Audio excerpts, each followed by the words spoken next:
सौंदर्य केवळ डोळ्यात नसतं, ते असतं दागिन्यांमध्येही. सोने, चांदी, हिरे आणि त्यावर तुमचं नाव कोरणारं एक विश्वासाचं नाव म्हणजेच संगमनेर येथील ओम मयूर ज्वेलर्स. पिढ्यानपिढ्यांचा वारसा असलेले दागिने आधुनिक डिझाईन सोबत आता तुमच्या जवळ. लग्नकार्य असो, सण असो वा खास क्षण, ओम मयूर ज्वेलर्स मध्ये मिळेल प्रत्येक प्रसंगासाठी खास दागिने, खास तुमच्यासाठी. ओम मयूर ज्वेलर्स म्हणजे तुमच्या सौंदर्याचा हक्काचा दागिना. सुवर्ण बस्त्यासाठी आता कशाला नाशिक पुणे, संगमनेर मध्येच आहे आता नवनवीन दागिने.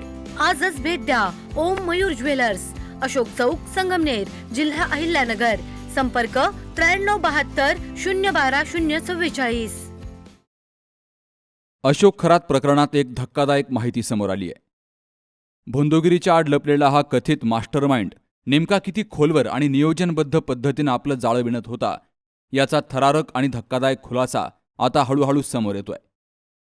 सुरुवातीला धार्मिक आणि आध्यात्मिक आवरण घेऊन लोकांचा विश्वास संपादन करणाऱ्या खरातनं त्याच विश्वासाचा गैरफायदा घेत आर्थिक फसवणुकीचं मोठं रॅकेट उभं केल्याची माहिती विश्वसनीय सूत्रांकडून मिळाली आहे. अलीकडेच 132 बनावट खात्यांच्या तपासादरम्यान एक अत्यंत गंभीर आणि धक्कादायक बाब उघडकीस आली आहे. या तपासातून असं समोर आलंय की खरात आपल्या स्वतःच्या भक्तांनाच बनावट इन्कम टॅक्स अधिकारी बनून इतर भक्तांच्या घरी छापे टाकण्यासाठी पाठवायचा. हा संपूर्ण प्रकार अत्यंत योजनाबद्ध पद्धतीनं राबवला जायचा. या बनावट रेड ऑपरेशनमध्ये आधी भीतीचं वातावरण निर्माण केलं जायचं. घरावर छापा पडल्याचा आभास निर्माण करून संबंधित व्यक्तींना मानसिक दबावाखाली आणलं जायचं. त्यानंतर प्रकरण मिटवण्यासाठी मोठ्या रकमेची मागणी केली जायची.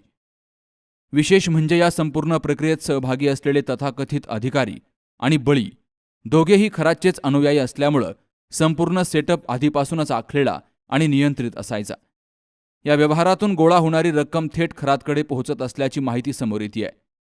प्रकरण रफादफा करण्यासाठी लाखो ते कोट्यावधी रुपयांची उकळपट्टी केली जात असल्याचं समजतंय. त्यामुळं ही फसवणूक केवळ काही व्यक्तींपुरती मर्यादित नसून एक मोठं आर्थिक जाळं असल्याची शक्यता व्यक्त केली जातीय. आता सर्वात महत्त्वाचा प्रश्न उभा राहतोय की या बनावट रेड ऑपरेशनमध्ये नेमके आणखी किती लोक सहभागी आहेत. या रॅकेटच्या मागे अजून मोठी साखळी कार्यरत आहे का? तपास यंत्रणांसमोर ही मोठी आव्हानं उभी आहेत. दरम्यान ही माहिती बाहेर आल्यावर अनेक माजी अनुयायी पुढे येण्याची शक्यता आहे. जर त्यांनी धाडस करून आपल्या अनुभवांची माहिती दिली तर खरात विरुद्ध आणखी गंभीर गुन्हे दाखल होऊ शकतात आणि या संपूर्ण प्रकरणाची व्याप्ती आणखी स्पष्ट होऊ शकते. सध्या या प्रकरणामुळे मोठी खळबळ उडाली असून पुढील तपासामध्ये आणखी धक्कादायक खुलासे पुढे येण्याची शक्यता नाकारता येत नाही. वृत्तसंकलन विभाग, सी न्यूज मराठी, अहिल्यानगर. दादा, अरे 7 दिवसावर आले लग्न, सगळी तयारी झाली, पण फर्निचरचं काय? गृहवस्तू भांडार 10 ठिकाणी फिरण्यापेक्षा आपल्याला हव्या असलेल्या वस्तूंच्या हजारो व्हरायटीज एकाच ठिकाणी पाहायला मिळतात फक्त गृहवस्तू भांडार मध्ये.